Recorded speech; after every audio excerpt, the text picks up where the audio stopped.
Cooker இருந்தா போதும். வீட்லயே அழகா ப்ளம் கேக் பண்ணிர்லாம். ரொம்ப எம்மியா, நல்லா சாஃப்ட்டா இருக்கும். கண்டிப்பா ட்ரை பண்ணி பாருங்க.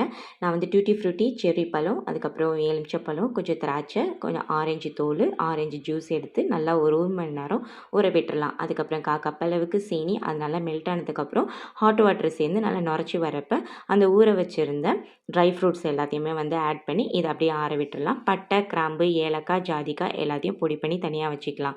இப்போ 2 டேபிள் ஸ்பூன் அளவுக்கு மைதா மாவ அந்த வந்து சிரப்ல சேர்த்து மிக்ஸ் பண்ணிவிட்டு, இது கூடவே ஒரு முட்டை, கொஞ்சோண்டு ப்ரவுன் சுகர், உப்பு, அது கூடவே ரோஸ் வாட்டர் இல்லைனா வெண்ணிலா எசன்ஸ் சேர்த்துக்கோங்க. கொஞ்சோண்டு பட்டர், 2 டேபிள் ஸ்பூன் எண்ணெய் சேர்த்து, பாலும் சேர்த்து நல்லா கலந்துட்டு, 1 கப் அளவுக்கு மைதா, கொஞ்சோண்டு பேக்கிங் பவுடர், பேக்கிங் சோடா, பட்டை, கிராம்பு, ஏலக்காய் தூள், அப்புறம் வந்து கொஞ்சம் நட்ஸு சேர்த்து எல்லாத்தையும் கலக்கி, நல்லா வந்து பட்டர் பேப்பர் அடியில வச்சுட்டு, நம்ம அப்படியே தட்டி விட்டு, நல்லா ப்ரீ ஹீட் பண்ணியிருக்கிற குக்கரில் வேக வைக்கலாம். 1/4 மணி நேரம் கழிச்சு இந்த மாதிரி மேலே வந்து ஃப்ரூட்ஸ் வச்சுட்டு, அதுக்கப்புறம் 1 மணி நேரம் கழிச்சு எடுத்தா